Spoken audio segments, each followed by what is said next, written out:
Hello, bebe ko. Welcome to my mini vlog. Sorry. Okay ka lang. So anyway, for today's video, eto, nag-aayos tayo habang on air.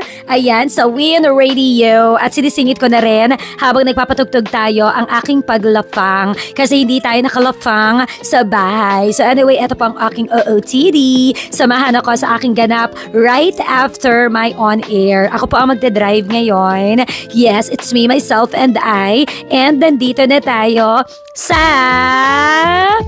Viva para mag-apply sa Viva Max. Ano daw? Pasado ba? May plema. Teka lang, excuse me po.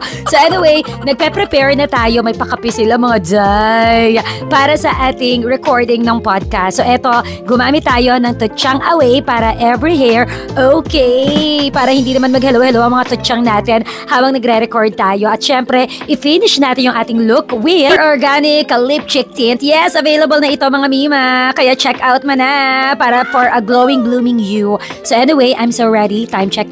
Mic test. Anong time check? Mic test.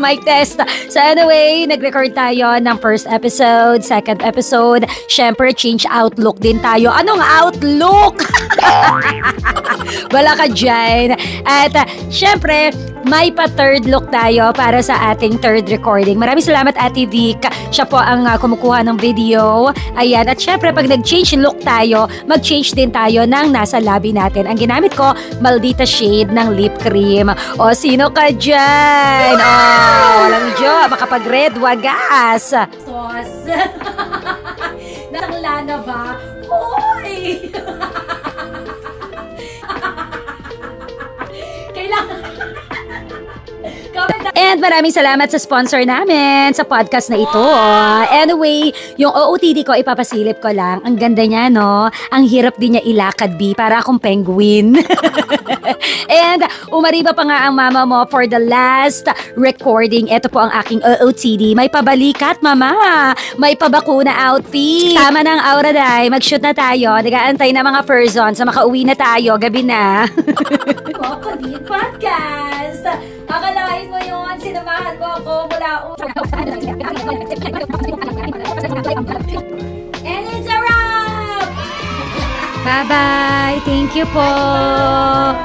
Salamat madlang people! Mabuhay!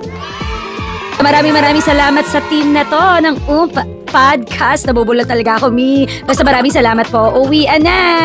Yan ang ganap ko, di ba? Very ganda-gandahan. Pagdating sa bahay, maglilinis naman ng mga pinagtaihan ng aking mga bebe dogs. Yung totoo. Yan ang duty ko, mga mima. O, at syempre, ipe-prepare ko na rin ang mga foods ng mga bebe dog ko. At eto na nga, pinagkakaguluhan ako ng fans ko, ni Cutie at ni Tommy, kasi gutom joms na daw sila. So yes, ang routine nila ay kumain sa kulungan nila kasi right after nilang kumain, diretso poop na sila, ganun. At nandito pa si Misty, humabol pa nga, hindi nagpahuli. So pakainin na rin po natin si Misty. Si Misty na nasa amin na 2011 pa lang. O diba? Hello Misty! So I'm done magpakain ng mga doggies. It's time para mag-ayos na ako ng aking pagmumukha. Mag-ayos? Ano sira? Maghilamos tayo gamit ang Icy Glow Kojic Soap. Very mild lang ito, bebe ko. Kaya perfect para sa mga tinatagyawat, at mga tinatagyawat. So I'm home na! At happy ang mga baby! Ito talaga ang mga bebe ko. Ate, oh. It's scared of me. It's scared of me. I must do like this. Yeah. We're gonna rest. Kuya Riley have school nga. I'm gonna fall. Don't worry, And that's it for today. Hanggang dito na lang. Magkita-kita ulit tayo next mini vlog. Pahalo ka, Kube. Amping kanunay.